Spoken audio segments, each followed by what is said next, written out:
2026-এর ঈদ মানেই তো ঢাকাই সিনেমার মেগা ফাইট। একদিকে রাজকীয় মেজাজে শাকিব খানের প্রিন্স, আর অন্যদিকে রহস্যের জাল নিয়ে আফরান নিশোর দম।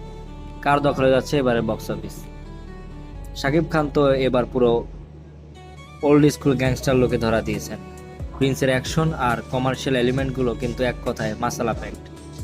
যারা বড় পর্দায় হিরোইজম দেখতে ভালোবাসেন তাদের জন্য এটা মাস্ট ওয়াচ। অন্যদিকে সুড়ঙ্গের পর নিশোর এই কামব্যাক মুভি দম কিন্তু একদমই আলাদা ঘরানার।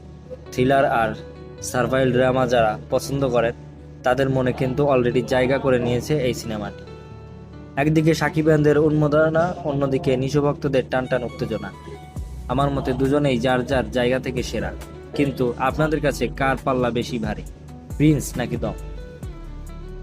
জলদি কমেন্টে জানান আপনার ফেভারিট কে। আর সিনেমা দুটোর ফুল রিভিউ দেখতে হলে ফলো দিয়ে সাথেই থাকুন।